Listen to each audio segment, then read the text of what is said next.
Imagine embarking on a journey to understand why sometimes the world seems to be moving in one direction while you stand still, bewildered by the collective whirlwind.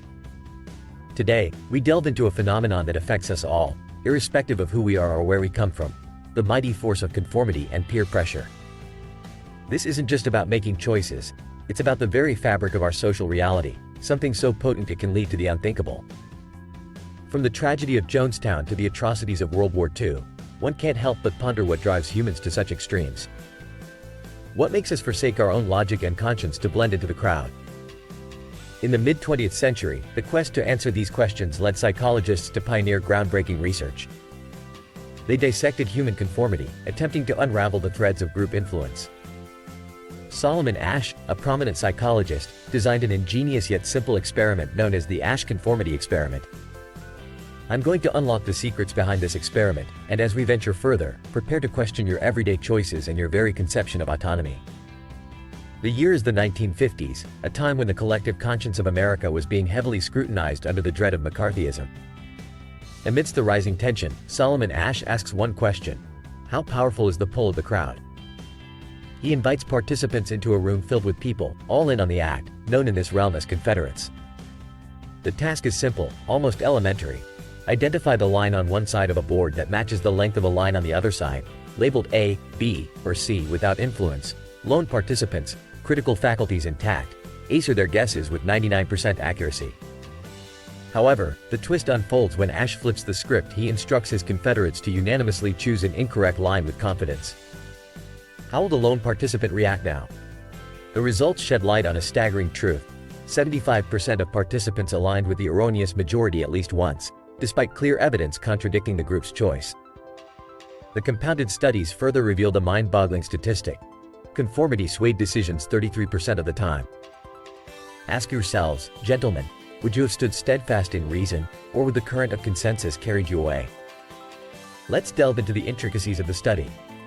The consistency of our participants was not diverse, mostly male students from Swarthmore College. Could their demographic have played a role in their proneness to conform?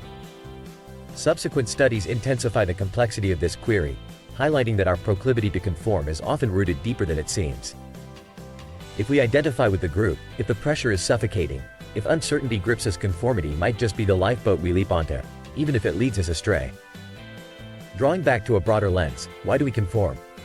Is it the drive for social acceptance, or perhaps the fear of ostracization? Normative social influence might ring as the answer, the dread of rejection compelling us to align with the majority. Yet, there are voices that beg to differ, suggesting avoidance of punishment as a distinct motivator from conformity.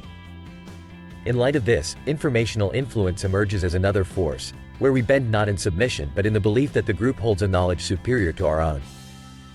Fast forward over 60 years, Asch's legacy stands resilient, replicated across the globe, factoring in gender, culture, age, and even our transforming global landscape. Although the cases are varied, the consensus remains most will bow to the weight of the group at least once. But what does this mean for you, as you stare down the barrel of everyday decisions? Remember the Asch line test. When your intuition screams defiance, ask yourself, is it the fear of being wrong or the fear of standing alone that colors your judgment? Communication, my friends, is the cornerstone of resilience against the tides of conformity. As Asch's very own research professes, when dialogue is open, conviction in one's beliefs grows stronger. The takeaway is clear: speak up, listen, and, most importantly, dare to question. Let this narrative be a catalyst for introspection. There's merit in unity, but there's virtue in independence. The fine line between them is where wisdom lies. If today's exploration of the Asch conformity experiment has enlightened your perspective, reinforced your courage to think independently, take a moment to like, share, and hit the notification bell for more wisdom like this. To you, the sagacious thinkers of modern life, the epitome of the divine masculine, charting your course through the seas of social influence, I challenge you to consider what actions from this discussion you will apply to your personal journey. Where will your steadfastness lie the next time conformity tests your resolve? For those who have gleaned value from today's elucidations, I invite you to leave a token of appreciation proportional to the insights gained. Your support fuels our quest for wisdom, and the link awaits in the description. In this age of unprecedented change, where the tides of conformity might soon be digital marketing tactics or social media algorithms, remain vigilant, remain true, and as the strongest male heroes ever do, forge your path with wisdom, not just follow the herd. Stay curious, stay strong, and until our next foray into the psychological bedrock of society, stay sterling. Imagine uncovering the secrets behind one of science's most influential minds. That's exactly what we delve into today, as we explore the life of Charles Darwin, a man who embarked on an epic-defining voyage that fundamentally altered our understanding of the natural world. Prepare to be transported back in time and discover the trials, tribulations, and triumphs of a figure whose theories revolutionized the way we perceive life itself. Charles Darwin's extraordinary journey commenced in picturesque Shrewsbury, England, where he was born on February 12, 1809. He was just a child when he faced the loss of his mother, a time he barely remembered, leaving him at the tender age of 8. His life took a turn towards academia, but his average performance in school labeled him an unremarkable boy, insufficiently impressing his educators or peers. His father, however, determined to set him on a professional path, enrolled Darwin at Edinburgh University in Scotland to train as a physician. Edinburgh brought unexpected turns to Darwin's life. It was there that he immersed himself in a local society dedicated to natural history, engaging in debates and authoring papers that sparked a burgeoning interest in the subject. This refreshing interest conflicted with his medical lectures, which he found devoid of intrigue, pushing him further away from his medical studies. Alarm bells rang for his father upon discovering Darwin's disinterest in medicine, propelling a swift shift to Cambridge University. The aim? To prepare Darwin for a life in the clergy. However, it was during his time at Cambridge that Darwin's affair with natural history deepened, particularly with a pivotal course in geology. A field trip to Wales to inspect rock formations solidified his passion, and soon thereafter, an opportunity presented itself: an unpaid position aboard the HMS Beagle for a scientific voyage around the world. Seizing this chance, Darwin embarked on what would become a nearly 5-year odyssey that honed his skills in observation, investigation, and deduction across various branches of natural history. The Beagle's circumnavigation of the globe exposed Darwin to the rich tapestry of the planet's natural wonders, from the lush tropics to stark deserts, unraveling the threads of nature before his very eyes. His tasks ranged from meticulous collection and documentation of species to penning an elaborate journal where he meticulously detailed his observations. This intensive period of exploration was, in Darwin's own assessment, his true intellectual awakening. After enduring a rough start with 2 months of delays due to unforgiving weather, Darwin and the Beagle crew finally set sail on December 27, 1831. The journey ahead would arm Darwin with an exceptional understanding of the world's diverse ecosystems, setting the stage for his groundbreaking work in the field of evolutionary biology. Upon his highly anticipated return to England, Darwin devoted the subsequent 2 years to finalizing his detailed journal of travels. His active engagement with the Geological Society and other scientific circles in London marked him as a distinguished figure, although his deteriorating health eventually necessitated a quieter life in rural seclusion.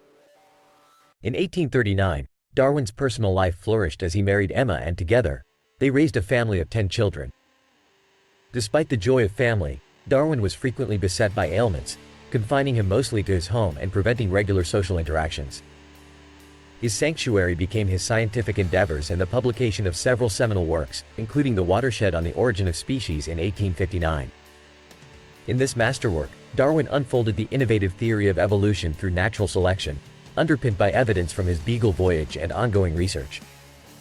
The book became a cornerstone of biological thought, and it wasn't until 1871 that Darwin followed it with The Descent of Man, examining the application of evolutionary principles to human beings and addressing weighty topics from racial differences to evolutionary psychology. Darwin accredited his scientific ascendancy to a few defining mental characteristics: a sincere love for science, boundless patience in reflection, steadfast industry in amassing facts, and a blend of inventiveness and common sense. It was these attributes that drove his pioneering work and allowed him to leave an indelible mark on the intellectual landscape of the world. Now, as we reach the midpoint of our journey through Darwin's life, I invite you to pause for a moment. If this astonishing tale of curiosity and discovery resonates with you, consider subscribing to this channel. By doing so, you align yourself with a community of like-minded individuals seeking wisdom and enlightenment, just as Darwin did on his quest across the natural world. Taking a step back, we reflect on the timeless legacy of Charles Darwin, how a man so afflicted by personal trials remained steadfast in his pursuit of knowledge. His story teaches us the power of observation, the virtue of patience in contemplation, and the relentless quest for understanding that drives human progress.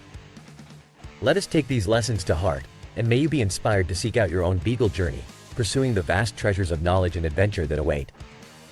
Before we conclude, consider what actions from Darwin's life you can integrate into your own. What are the natural wonders around you that demand closer inspection? Where could your patience and contemplation lead you in personal and professional growth? How will you contribute to the ever-expanding tapestry of human understanding? Thank you for joining me on this expedition into the world of Charles Darwin. If the insights gained from this exploration have enriched your intellectual pursuits, and you wish to express gratitude, feel welcome to leave a tip proportional to the value you receive. A link is available in the description. As we conclude, remember that the voyage of the HMS Beagle was just the beginning of Darwin's impact on science and society. Your journey of enlightenment continues with each new day and each step towards harnessing the divine masculine power of wisdom and creativity. Stay curious, stay determined, and may you navigate the vast oceans of knowledge to uncover the truths hidden in plain sight.